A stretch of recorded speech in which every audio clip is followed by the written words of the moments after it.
शुक्रिया। मेरा नाम मनीषा है, मैं हरियाणा से आई हूँ। मैं मुफ्ती साहब से एक बात पूछना चाहती हूँ। आप बार बार जावेद साहब को कॉन्ट्राडिक्ट तो कर रहे हैं कि आपने ये कहा, लेकिन आप भी अजम्पशंस के बेसिस पे बात कर रहे हैं। आपने खुदा के होने का कौन सा प्रूफ पेश किया है, खुदा की एग्जिस्टेंस का?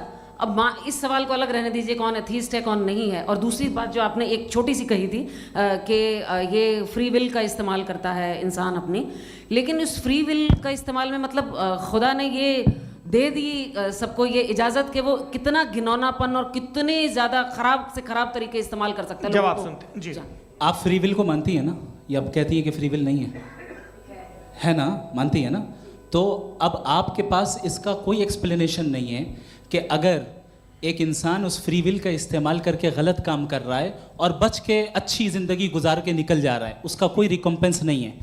हमारे वर्ल्ड व्यू में जो इंसान गलत काम कर रहा है उसको भी रिकम्पेंस यानी उसका बुरा बदला मिलना है, और जो सही काम कर रहा है उसको सही बदला मिलना है। लिहाजा जो फ्री विल है वो इस तरीके से है कि एक लिमिटेड टाइम तक खुदा ने मोहलत दी है। ऐसा नहीं कि छूट दे दी, जो करना है करते रहो हमेशा। वक्त आएगा जब एग्जाम का टाइम खत्म होगा तब रिजल्ट आएगा, दौराने एग्जाम जबरदस्ती आपको नहीं बताया जाएगा। अरे भाई एक सेकंड, जी, एक सवाल मुफ्ती साहब से मेरा है। मुफ्ती साहब से जी, रुक जाइए, आपसे फोन, आप इसके बाद आपसे पूछिएगा, यही रहेंगे वो। हाँ बोलिए। मैं मुफ्ती साहब एक ही सवाल करता हूँ कि अगर जो हो रहा है फ्री विल से हो रहा है और एक दिन बरोज़ क़यामत इंसाफ होगा मैशर में वगैरह वगैरह, तो दुआ क्यों मांगते हैं लोग? दुआ मांगते हैं इसके मतलब है अभी भी उसने ये डिपार्टमेंट रखा है कि मैं रोज़मर्रा की ज़िंदगी में इंटरफेयर बिल्कुल बिल्कुल ही कैन। तो तुम कैन हो, तुम मुझे नौकरी दिला देते हो, मेरे बेटे को ग्रीन कार्ड दिला देते हो, और 45,000 बच्चे मरते हो उन्हें रोकते नहीं हो। नहीं तो क्या आप ये कह रहे हैं कि इस दुनिया में जालिमों को कभी पकड़ ही नहीं होती है? अरे जो भी पकड़ होगी वो बच्चे रोते हैं। बिल्कुल, देखिए मैंने अपने ओपनिंग स्टेटमेंट में यही कहा था कि जनाब जावेद साहब सिर्फ इमोशनल आर्गुमेंट देंगे।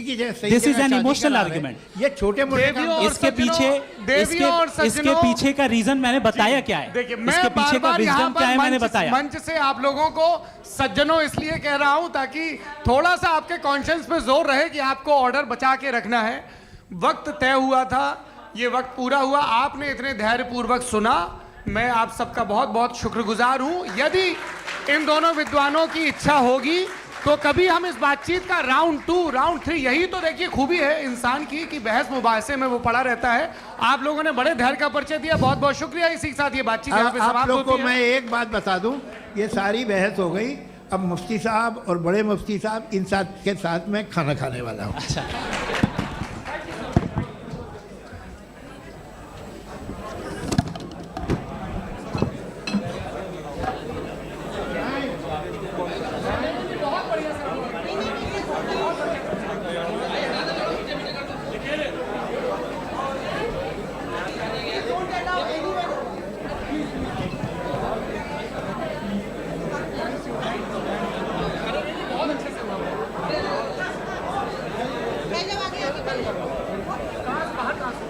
यहाँ से